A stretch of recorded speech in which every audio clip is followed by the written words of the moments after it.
Have you ever felt like you're preaching health advice, only to be tripped up by your own habits? Dr. Helen, a respected physician, once warned a patient about the dangers of sugar consumption. Instead of heeding her expertise, the patient shot back a harsh remark about Helen's own weight. That cutting comment cut deeper than any critique of her medical knowledge because, despite her credentials, Helen found herself powerless against her relentless chocolate cravings. Her story is a striking example of the disconnect between knowing what to do and actually doing it, and it's one millions of us face every day. Knowing is not enough, we must apply. Willing is not enough, we must do, reminded Johann Wolfgang von Goethe.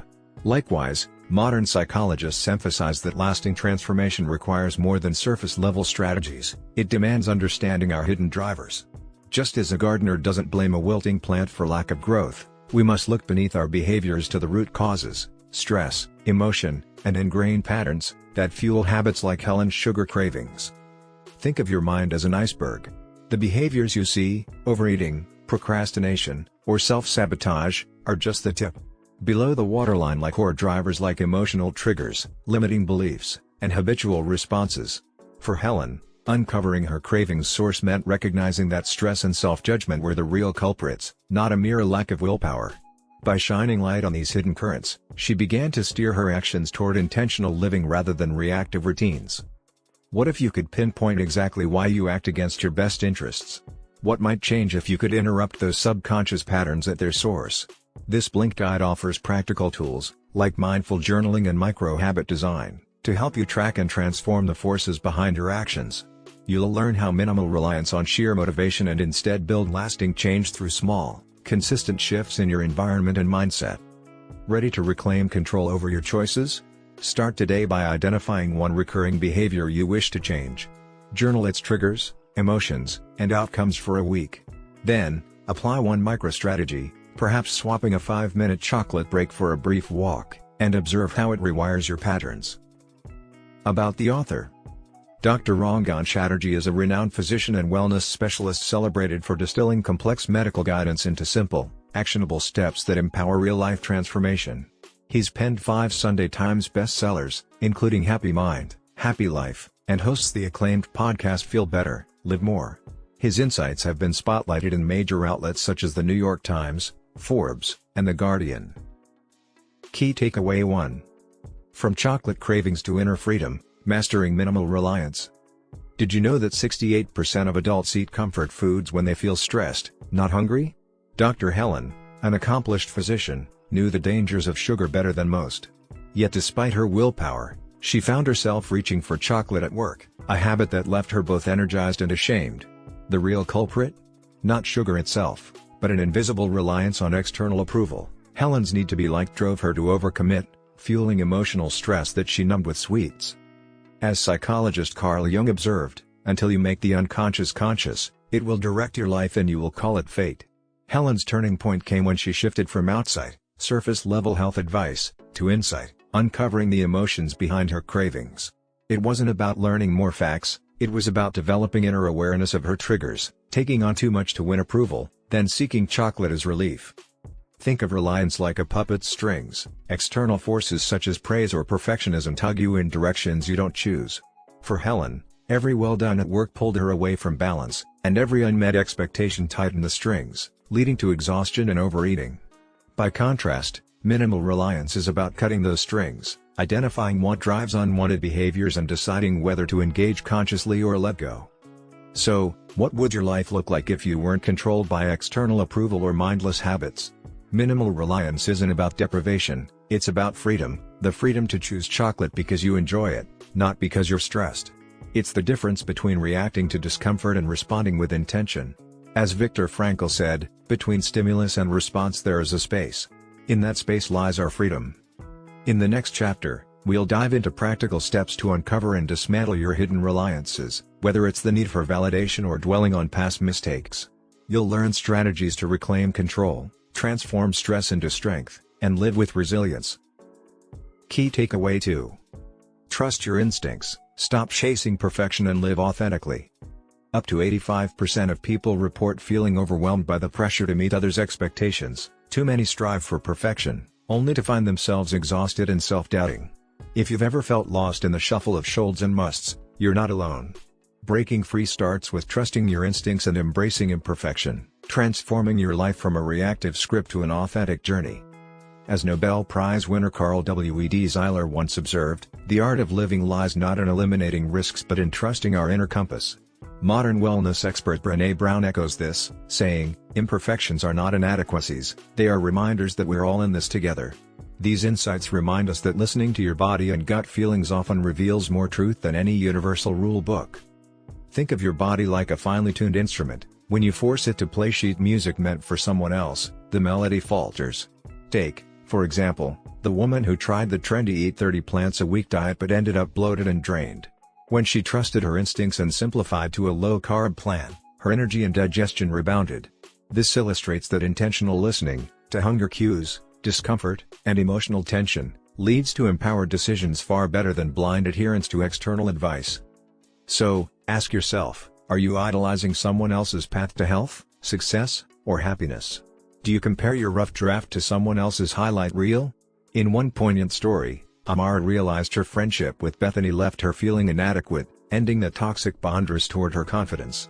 To counteract perfectionism, try a hero moments journal. Write down times you acted with courage, kindness, or creativity. This simple practice cultivates self-compassion and reduces reliance on outside validation. Ready to tune into your own truth? Start today by noticing one physical or emotional cue, perhaps tension in your shoulders or a pang of excitement, and ask, what is my body teaching me right now? Commit to one small change based on that insight. Key takeaway 3. Stop people-pleasing, embrace discomfort and build authentic boundaries. Have you ever been left standing alone when you least expected it? At age 14, Dr. Rangan Chatterjee ran onto the school field to join friends, only to be blatantly ignored. That sting of rejection planted the seeds of a lifelong habit, saying yes to everything, hiding his true self to win approval. If you've ever drained your energy people-pleasing, you know the toll it takes: strained relationships, burnout, even chronic stress from suppressing your needs. You teach people how to treat you by what you allow, reminds author and psychologist Dr. Brené Brown. Like Chatterjee, many of us mistake boundaries for conflict, fearing that no means rejection. But clear, consistent limits are the cornerstone of authentic relationships. Just as a fence protects a garden from weeds, boundaries safeguard your well-being and let others see your real value. Modern convenience has lulled us into over-reliance on comfort, food delivery, climate-controlled environments, binge-watching. Yet our bodies and minds thrive on challenge. Imagine muscles atrophy without resistance. The same happens to our resilience without occasional discomfort. Start small, walk in the rain, skip the elevator, endure a cold shower. Each intentional challenge is a microdose of discomfort that signals, I'm capable of more. So ask yourself, when did you last say no without guilt? Are you hiding your needs to keep the peace? Dr. Chatterjee conquered his fear of open water swimming, panic at first, triumph in the end, by leaning into discomfort and proving his inner strength. You too can practice discomfort as a tool, not an enemy, to build confidence and authenticity. Ready to break free from people-pleasing? Choose one scenario today to assert a simple boundary, a polite no, a stated preference, or a brief moment of discomfort. Key takeaway 4. From outrage to understanding, mastering offense, adversity and growth. In 2020, after George Floyd's tragic death, renowned physician Dr. Rangan Chatterjee posted about his family's own brush with racism, a brick hurled through his wife's childhood home by extremists. Instead of fueling outrage, he faced backlash accusing him of poor timing. Yet rather than responding with anger, Chatterjee chose reflection over reaction, demonstrating that calm communication can diffuse even the most charged online conflict. Most people take offense as a birthright, forgetting that humility builds bridges, says behavioral scientist Dr. Adam Grant. Taking offense often springs from an inflated sense of self-importance, as though disagreement threatens our very identity. Chatterjee's example shows that by adopting managing offense skills, acknowledging differing viewpoints and responding with curiosity, you not only ease tension but also protect your mental health. Imagine conversations as curves, not walls. When someone disagrees, instead of raising defenses, try saying, I see it differently, tell me more. This simple pivot shifts the dynamic from confrontation to connection. Just as a tightrope walker uses a balancing pole, you can use humble inquiry to steady heated exchanges, turning potential conflict into opportunities for deeper understanding. But life isn't always smooth. Viewing progress as a straight path sets you up for frustration when you hit plateaus, whether in work, relationships, or personal goals. Think of growth like gardening: some seeds sprout quickly, others take time. By embracing adversity mindset, you accept setbacks as natural, learnable events rather than personal failures. This resilience makes you adaptable, turning obstacles into stepping stones. Finally, consider life's ultimate teacher, mortality. Acknowledging our finite time isn't morbid, it's motivating. A daily moment of reflection on death cultivates gratitude and helps you let go of petty grievances. When you stop expecting life to be free of hardship or to always be right, you free yourself from needless stress and discover that, no matter what comes, you're capable of thriving. If you found this helpful, like, share, and subscribe for more insights on managing offense, handling online conflict, and embracing adversity. Key takeaway 5. Heal, reframe, and thrive. Master emotional forgiveness and intentional living. Have you ever wondered why holding on to past pain can feel like a weight you can't shake? Take Marin, a healthy, active mother of 3, who spent years trapped in resentment after her first husband's betrayal. Studies link unresolved emotional stress to chronic illness, proving that emotional forgiveness isn't just a moral choice, it's a health imperative. Letting go doesn't excuse the wrong, it frees you from its grip and lets you reclaim the present. As Maya Angelou wisely said, there is no greater agony than bearing an untold story inside you. Psychological research confirms that narrative reevaluation, rewriting the stories we tell ourselves, can dramatically improve well-being. Marin's breakthrough came when she decided to reframe her pain, viewing her past not as a prison but as a lesson. This shift unlocked her capacity to heal, proving that overcoming busyness of rumination starts with changing our inner dialogue. Imagine your mind as a library. If every shelf is crowded with the same worn-out stories of hurt, there's no space for new volumes of joy. By intentional living, you clear the shelves, choosing which narratives to keep and which to recycle. Small steps, like pausing to envision how you'll respond differently next time, create the mental space for growth. What new story do you want your life to tell? Speaking of space, do you equate success with perpetual motion? Busyness is often glorified, yet it fuels stress and burnout. Think of your energy like a battery. Constant drain without recharge leaves you depleted. Combat this by carving out a weekly day of rest, a digital detox, a nature walk, or an afternoon with loved ones. Rest isn't wasted time, it's the fertile ground where creativity, resilience, and genuine personal growth take root. Ready to transform pain into power and busyness into balance? Start today by forgiving one old wound. Write a brief forgiveness note to yourself or another. Then schedule your first rest day this week. Keep listening for more strategies on emotional forgiveness, rewriting personal narratives, and intentional living.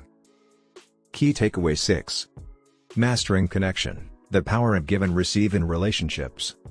Did you know that strong social connections can add up to a decade to your life? In February 1998, a young Rangan Chatterjee faced such a moment. Stranded miles from home after learning his father was gravely ill, he called his roommate at 2 a.m. Without hesitation, Steve canceled his own plans and drove him through the night, sacrificing an important exam to be there. That act of interdependence later inspired Chatterjee to drop everything for friends in crisis, illustrating the profound impact of giving and receiving support. "No man is an island," wrote John Donne centuries ago, and modern psychology confirms it. We're wired for connection. Dr. Brené Brown adds, "True belonging doesn't require you to change who you are, it requires you to be who you are." Yet many of us oscillate between self-reliance and isolation, forgetting that nourishing relationships are as vital as personal resilience. When Steve helped Rangan, it wasn't just kindness, it was a lifeline that shaped both their lives. To build stronger bonds, consider your 4 core social circles: community, friends, family, and partner, and ask, how intentionally am I investing in each? Imagine them as a garden. Without regular tending, weeds of neglect take over. Start by choosing one small act this month for each circle: calling a friend you've lost touch with, scheduling date night, volunteering locally, or checking in with family. These micro-actions water relationships, promoting growth and trust. So, are you as open to receiving help as you are to giving it? Accepting support isn't weakness, it's a recognition that life's burdens are easier when shared. Just as a team rowing in sync moves faster than a lone oarsman, interdependence accelerates our journey through challenges. What would change if you allowed yourself to rely on others in your moments of need? Ready to transform your connections? Choose one relationship, perhaps a colleague, a neighbor, or your partner, and perform a small, intentional act of support today. Then, accept one offer of help with gratitude when it comes your way. Stay tuned for more insights on social connections, interdependence versus self-reliance, and nourishing relationships. In summary, real transformation begins beneath the surface. Dr. Chatterjee opens with Helen's struggle. Despite her medical expertise and ironclad willpower, she couldn't curb her late-night chocolate cravings. A harsh remark about her own weight forced Helen to confront the invisible reliance on external approval that fueled her stress eating. Her story reveals a universal truth: knowing what to change isn't enough, you must uncover the hidden drivers of your behavior. Outside gives you information, inside gives you freedom. Chatterjee contrasts surface-level advice, eat less sugar, with deep self-awareness. Just as Helen discovered that her chocolate habit masked emotional exhaustion, you learn to look past symptoms and ask, why do I really act this way? This shift from outside to inside empowers you to break long-standing patterns by addressing root causes rather than chasing temporary fixes. Minimal reliance is your key to control. Instead of swearing off every comfort or activity, Chatterjee champions choosing consciously. Identify the triggers: stress, the need for validation, outdated habits, and decide whether to engage or let go. Minimal reliance isn't about deprivation, it's about regaining agency over your choices and refusing to use external crutches to escape discomfort. Trust your instincts and escape perfectionism. Too often, we outsource our well-being to experts or compare ourselves to curated highlight reels. Chatterjee illustrates this with a woman who thrived on a simpler, low-carb diet after conventional wisdom left her bloated. By listening to your body and embracing imperfection, you reclaim self-compassion and chart a path that's uniquely yours. The messy middle and adversities shape your strength. Every journey encounters plateaus and doubts. Think of growth like weightlifting: it's painful, uneven, and full of micro-failures that build resilience.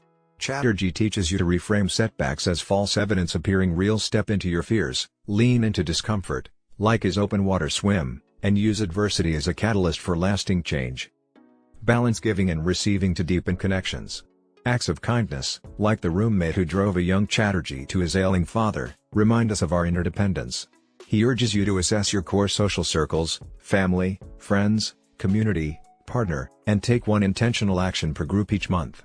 Thriving means both offering support and accepting help when you need it. Momentum depends on deliberate habits and inner guidance. Chatterjee offers practical tools: dream journaling, segment intending, and short meditation sessions, to sustain progress when excitement wanes. By anchoring your day in small, intentional rituals and tracking your wins, you transform motivation into momentum, ensuring change endures past the initial spark. Embrace conflict and maintain perspective. Whether diffusing online outrage with calm reflection or setting healthy boundaries to stop people-pleasing, Chatterjee emphasizes the power of mindful responses over reactive habits. When you stop expecting life to be free of hardship, you adapt more easily, reduce stress, and unlock deeper well-being. If this inspired you, please like, share, and subscribe to help spread these 9 simple strategies for breaking free from habits that hold you back. And if no one told you lately, remember this: you are loved, you are worthy, and you are spectacularly capable of achieving extraordinary goals.